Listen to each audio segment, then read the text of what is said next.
ini soal yang kedua. Tentukan nilai stasioner fungsi fx sama dengan x kuadrat kurang x kurang 1 dengan jenisnya. Seperti biasa, fungsinya diturunkan dulu. Setelah itu pembuat 0. Ini ada pembilang penyebut. Pembilangnya di pembuat 0. X sama dengan 0. X kurang 2 sama dengan 0 dapat x-nya 2. Nah, penyebutnya tidak perlu karena definite positif. Kenapa? Definite positif karena semua penyebut ini nilainya harus positif. Ya, tadi tidak boleh 0. Kan ini kita buat pembuat 0 sama dengan 0 semua nih pembilangnya. Penyebutnya tidak boleh. Penyebut suatu pecahan tidak boleh 0. Artinya harus selalu positif, definite positif ya. Nah, nilai stasionernya kita masukkan X sama dengan 0 ke fungsi yang sebelum diturunkan. Dapat nanti juga 0 jadi 0,0. Masukkan X sama dengan 2 juga, nanti dapat 2,4. Bikin daerah penyelesaian. Nah, bikin daerah penyelesaian di sini 0 dengan 2. Tapi ingat, 0 dengan 2 ya. Tapi ingat di sini oke, di sini ada 1, ini bukan 0 ya, ini 1. 0, 1, 2. Kenapa? Ini kan penyebutnya X kurang 1 pangkat 2, ini tidak boleh 0. Berarti X-nya tidak boleh 1. Ini X-nya kalau dibikin pembuat 0 kan X sama dengan 1. Justru tidak boleh sama dengan 1. Kalau X-nya 1 nanti nilainya 0 kan nggak boleh 0. Berarti di sini bagian 1 dia dikasih garis. Artinya grafik tidak boleh menyentuh ini. Tidak boleh X sama dengan 1. Gitu. Nah, dapat tadi 0,0 kan? 0,0 ini belum ya. Ini belum, menentukan yang ini dulu. Dapat 0,0. Di sini ingat ya, setelah bikin daerah penyelesaian cari nilai positif negatifnya. Nilai positif dan negatifnya dicari dulu.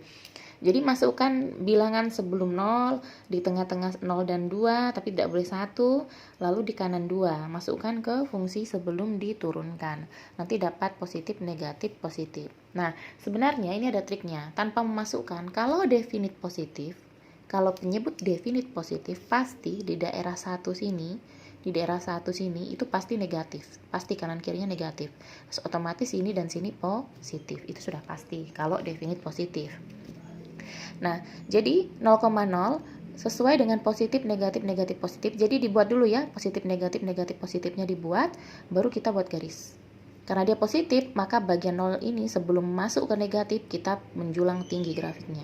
Baru turun terus tidak menyentuh 1 ya. Ini juga sama. Dia turun terus tidak menyentuh 1 ini. Bagian 0, bagian ini 2, itu dia harus dia harus siap-siap untuk naik lagi begitu. Nah, dari sini puncaknya kelihatan, ini puncak tertinggi 0,0. Jadi 0,0 itu adalah nilai stasioner maksimum. Sedangkan ini puncak terbawah 2,4, berarti 2,4 ini nilai stasioner minimum. Jadi Mbak ulangi ya. Pertama suatu fungsi diturunkan, setelah itu pembuat 0. Setelah pembuat 0 masukkan nilai X-nya ke fungsi tersebut untuk tahu nilai Y-nya. Setelah itu dapat titik toh. Ini namanya titik stasioner. Setelah dapat titik, kita menentukan nilai maksimum minimum. Berarti kita bikin daerah penyelesaian. Kita uji titik ya, uji titik. Uji titik, setelah tahu positif negatifnya, gambar. Pokoknya bagian yang terakhir positif menuju negatif itu menjulang tinggi. Bagian terakhir dari negatif ke positif menjulang ke bawah. Nah, dari sini puncaknya kita lihat mana tertinggi, mana terendah, itulah nilai maksimum dan minimum. Ya, seperti itu.